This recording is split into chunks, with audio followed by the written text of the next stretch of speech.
Petek je in to je vedno dober dan tudi za kakšno idejo za izlet. Manca se mi je pridružila po dolgem času, še ena popotnica, ki obožuje Slovenijo. Manca, dobro jutro. Dobro jutro, Mojca. In ko začnemo potovati po svoji državi, sploh več ne razumemo stavkov, joj, smo tako majhni.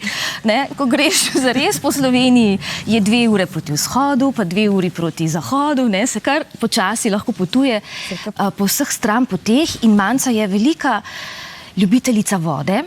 Tako je. Še poteka projekt, še iščeš vsa jezera? Še vedno poteka. Mlakuže, mlake, po Sloveniji, vse, kar je stoječih voda, je popisanih. Ne še. Trenutno sem na 990 jezer in se približujem enemu velikemu meniku, to je 1000 jezer, ki ga načrtujem čez 3 tedne na svoj rojstni dan. 1000 bo Hodoško jezero in bom nekako simbolično odkolesarila od prvega, ki je Kočevsko, do 1000, torej Hodoško, tako da me čaka več kot 200 kilometrska. No, poglejte, Manca je tisto dekle, ki nas je že v lanskem letu naučilo, koliko imamo Slovenci dejansko stoječih voda, za katere sploh ne vemo, pa ne opišemo o njih, ne govorimo. Danes pa nas boš povabila ob jezera s prav posebno energijo. Tako. Do sedaj sem obiskala 4 takšne, ob katerih najdemo energijske točke in vas povabim, torej zdaj nekako po poletju, pa pred zimo, da si naberemo nekih novih moči. Torej bi vas povabila k 4 jezerom. Prvo je Trbojsko, v okolici Ljubljane, kjer najdemo 4 energijske točke, zelo popularna je tudi Črnarna, kjer si lahko osvežimo, znani so po sladicah s svežimi jagodami, tam se zelo tudi veliko supa, tako da res tako prijetna mikrodestinacija ob Ljubljani. Potem naslednje je Trojiško oziroma Gradiško, to gremo zdaj že na podravski del Slovenije. Tam je ena izmed najmočnejših energijskih točk, tudi okoli jezera se da sprehoditi, tako da je res taka prav poseben izlet za družino in za kolesarje, kakorkoli. Potem je naslednjo Bukovniško v Pomurju, to čist na koncu, v kljunu Slovenije. Tam jih je tudi precej, 26, mislim, da energijskih točk, tako da res taka posebna. In še zadnje je jezero Most na Soči, kjer imamo 2 tematske poti, na most po krepost in na most po modrost. Ja, zanimivo, kako so se v zadnjih letih razvile destinacije s prav posebno energijo.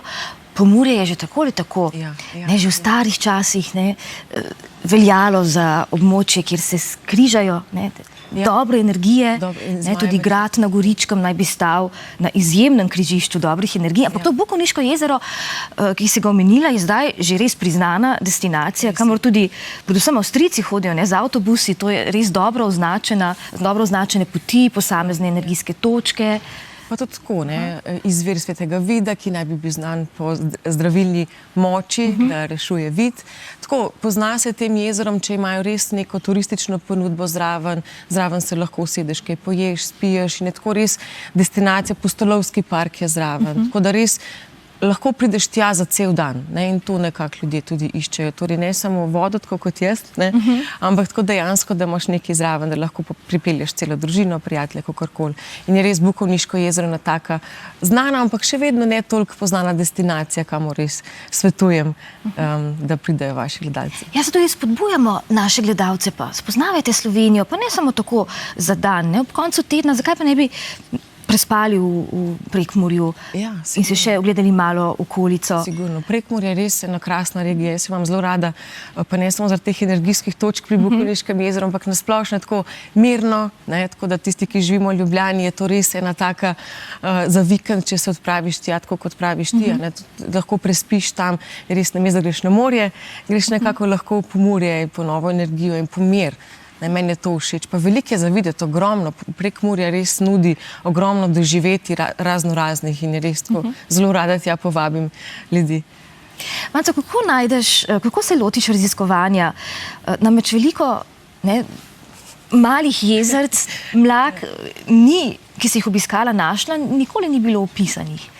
Zdaj 2 vira imam, eden je pač Googlovi zemljevidi, drugi imam pa še en vir, ki sem ga dobila od Inštituta za vode, kjer je skoraj 10.000 stoječih voda.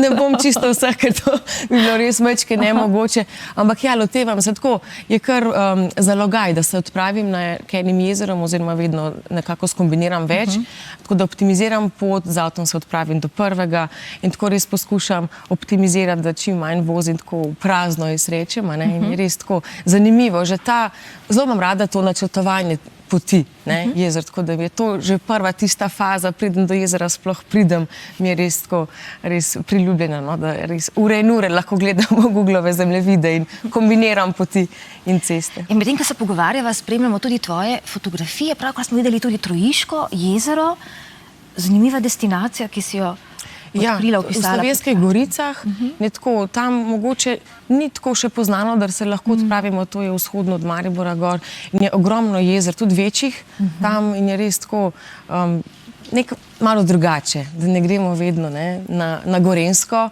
tistim jezerom, ki jih najbolj poznamo, ampak tako res majčkeno dragam, da usmerimo, da se odpravimo na izlet.